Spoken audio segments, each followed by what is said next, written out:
Hi guys, Kaze here. Welcome back. We're back with some more Men of Yoshiwara. Ohgiya with Ageha's arc, chapter 10 now. Alright, so we requested to the boss of Ohgiya if we can have the deflowering for Ageha, if I could be the one, since I am now an experienced woman. Yeah, no, not really, but shh. So we asked for that. And now they're just like, no, someone else of higher rank has requested instead. So no. And at which point I shut down. We shut down. And then we somehow ended up in front of the gates of Yoshiwara. Apparently we just kind of wandered in our sadness and were attacked. Musashi saved us. And then we realized we had been injured ourselves. Somewhere on our wrist, I guess. Wrist. I assumed it said sleeve. Sleeve's pretty huge. But she was like wrist. So I guess I passed out. So we're gonna find out like how badly I'm hurt, I guess, and what's gonna happen from there. Alright, let's go. Chapter 10, resolution. Yeah. I could hear a voice from far away. Where was I? For some reason, I felt faint and heavy. Yes, her wounds are already healed. Wait.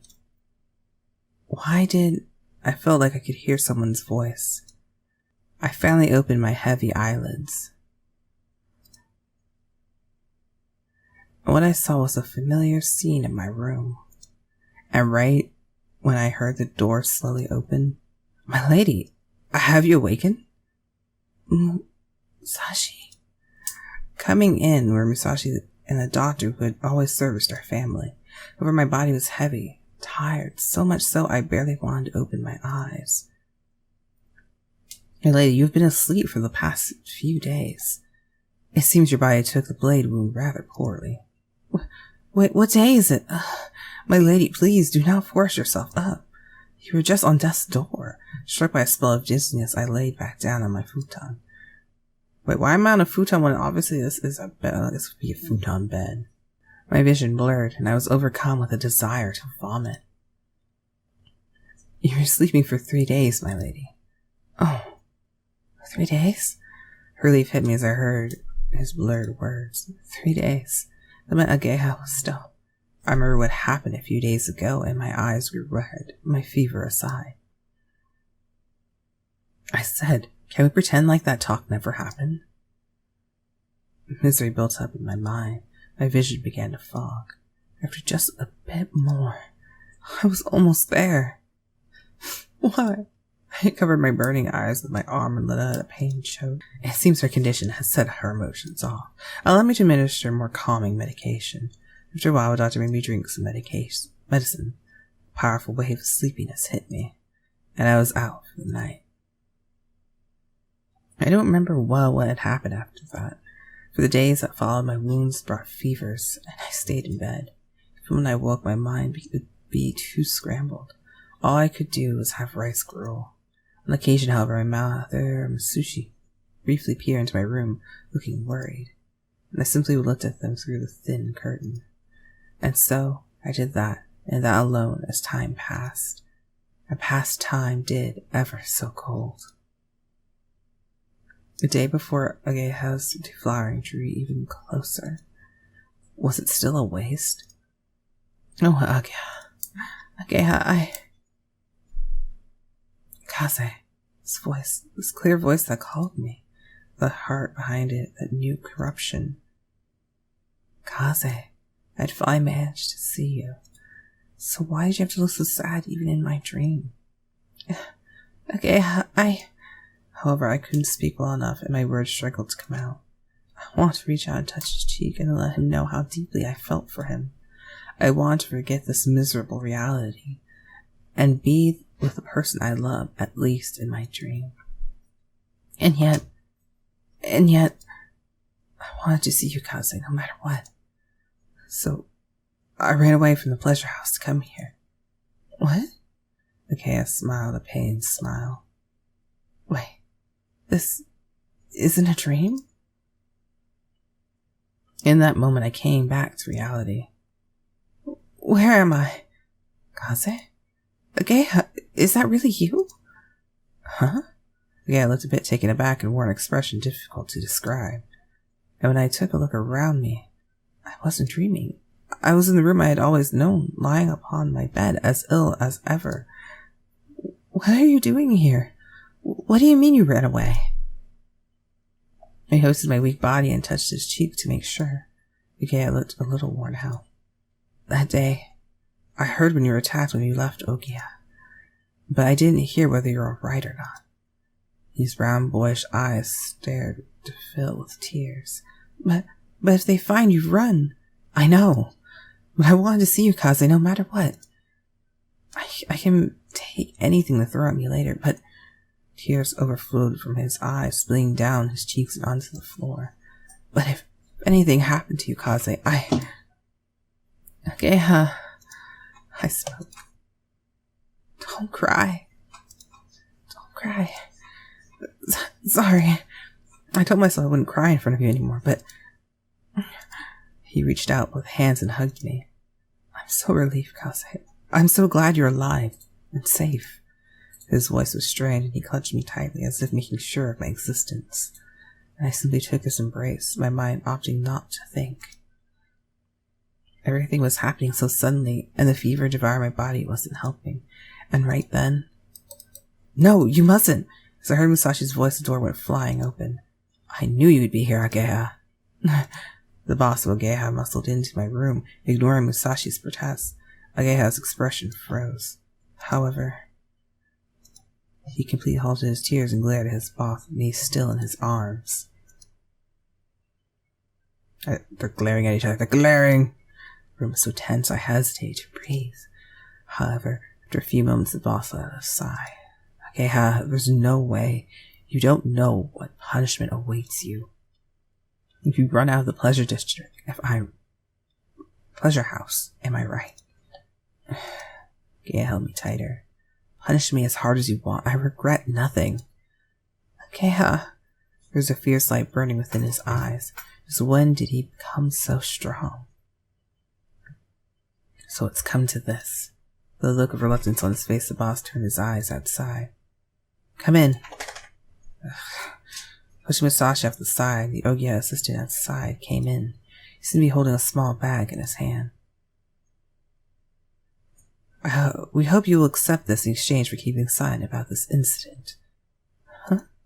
Since the fever kept my mind foggy, Musashi spoke for me. I do not follow. It means that we hold some responsibility for Kitsune's assault. Since we sent you off without confirming anyone would escort you. But I wasn't quite myself either. Back then I was shaken to my core over Ageha's deflowering. However, if word were to get out that the daughter of the Kitsune was harmed, and Ohgiya was at fault, it would be in great harm to future business.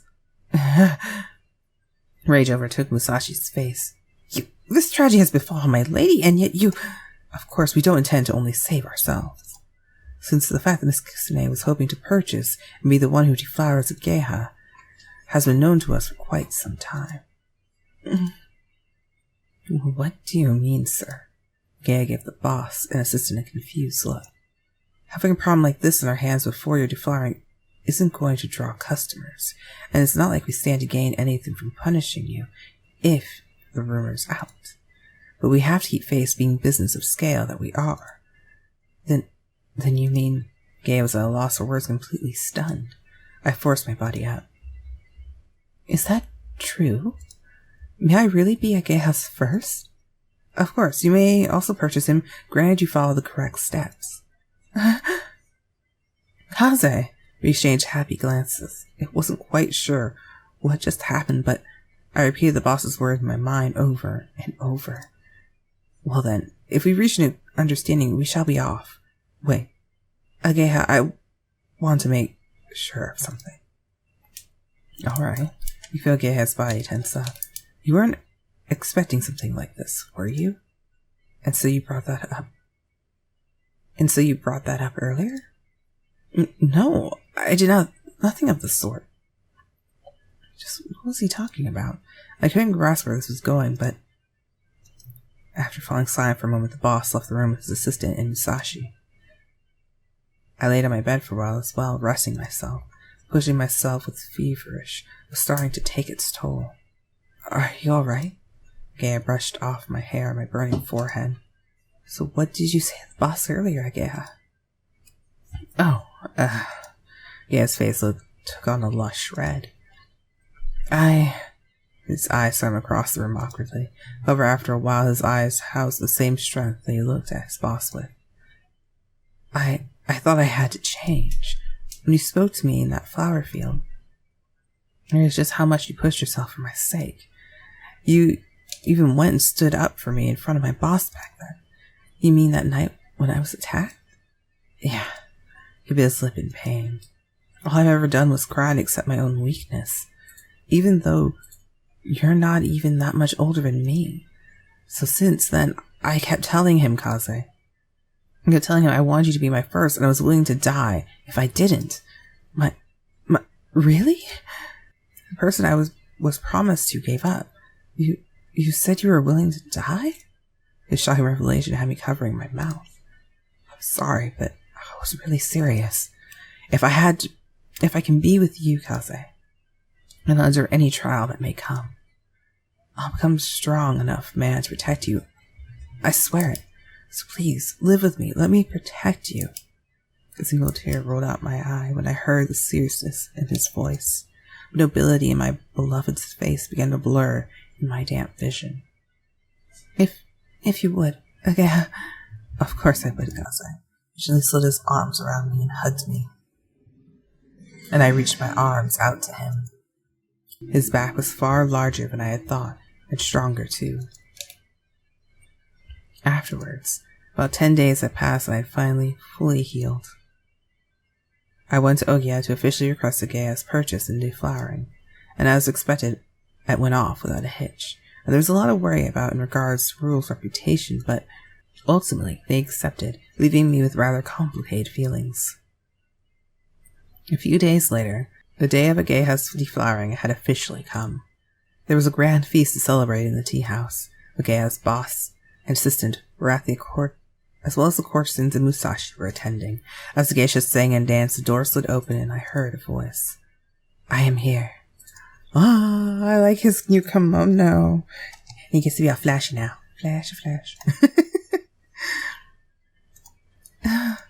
I gasped when I saw the young man to match the voice. Did he have moles there? Oh, he always had his, essentially turtleneck. So we never saw it. Though I had chosen and given it to him as a gift. The black kimono he wore with its silver thread embroidery truly showed off his white skin. The golden garment he wore brought out the black of his kimono as well. Tonight I shall offer my everything to you, Lady Kaze. With these 3 fingers on his chest, he gave me a reverent bow. Oh, Ageha, please, raise your head. All right. He slowly raised his head. His cheeks were just a little red, like they do to his nerves. Why, I hardly recognize you, looking as splendid as you do. What a wonderful face of the Kitsune family you will be. Musashi let out words of adulation once he saw Ageha all dressed up. Quite impressive. He would have been a real contender if he'd stayed here. A shame he won't. A shame he won't. Asagiri looked at Ageha as I gazed onto each other's eyes. Bet you all feel proud that he's leaving the nest, huh? Yeah, but it means that he got there before us. Hey, Gakuto, you don't have to put it that way. Of course, since the attendants all got their words in. Now, let's drink. Now, let us drink. This is a momentous night, after all. And so the banquet to celebrate Ageha's deflowering continued until late into the night. When it drew to a close, I was led into a bedroom in the pleasure house. Eventually, the assistant, as well as Ageha and his aide, came into the room. Ageha sat in the top seat, and the assistant held out a black cup to me. What is this? A nuptial cup to drink.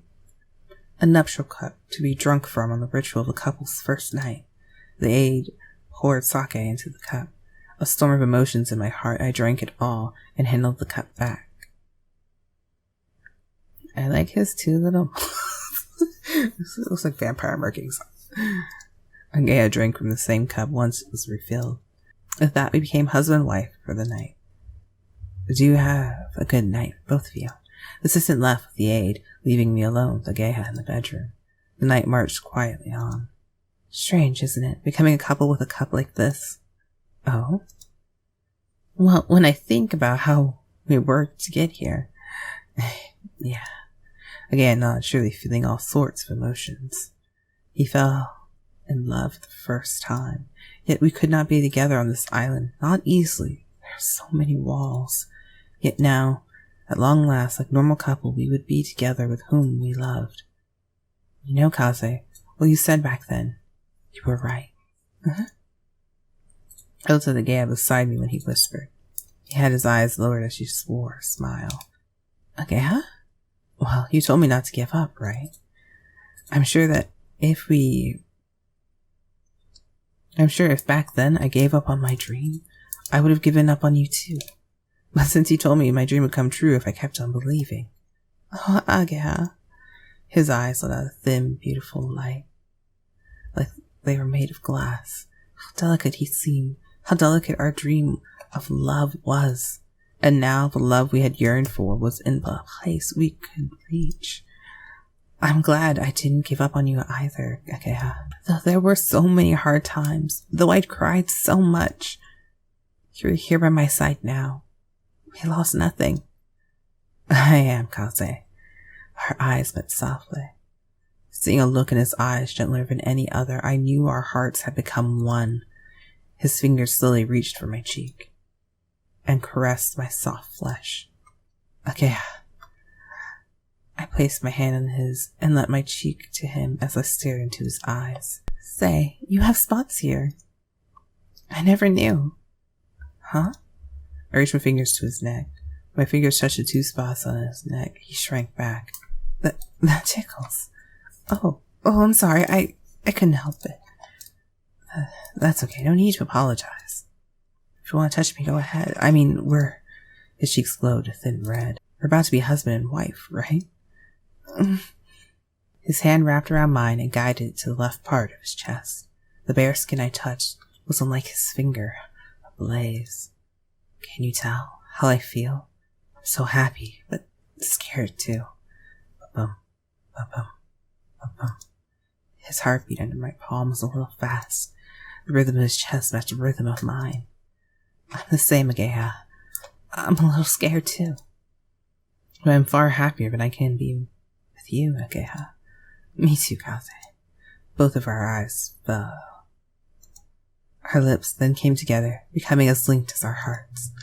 It was a little afraid of what was to come, but more excited. After our soft kiss ended, I opened my eyes. Kaze, to see Ageha's gentle pupils quivering. They stared quietly into my eyes, bearing a candy-colored heart. Are you really alright with me? Though I'd accepted him time and time again, he asked me again, his innocent heart afraid. Well, I love you. I want to be with you. Are you her? Are you with me? Are you with me? What kind of question is that? Well, I love you. Duh. Of course. I love you. Kaze. His eyes shone as though he was savoring joy. I covered his trembling fingers and slowly closed my eyes. I'm sure that even if you chose me, things wouldn't be easy. We had to consider my family too, and my mother had to accept us being together. Being with me will be no mean feat. So will you stay with me? I will. After all, it was you who taught me the importance of not giving up. We kissed again. A promise, a vow of our love. Come what may, we would hold on to our love. If we overcome the difficulty of falling in love on this island, we held each other, feeling our love, our romance. Ageha gently laid me on the gold-laced bed. Kaze. Ah! Cuteness. Go ahead.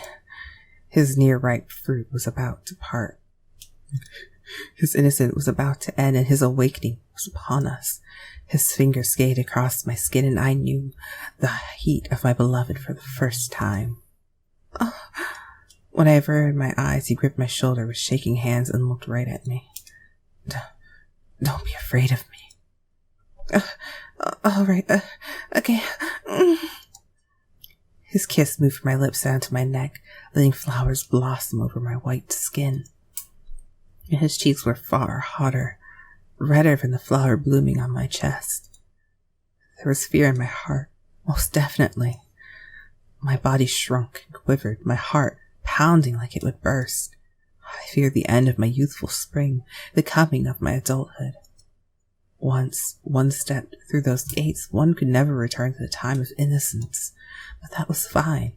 If I entered adulthood with him... Ageha!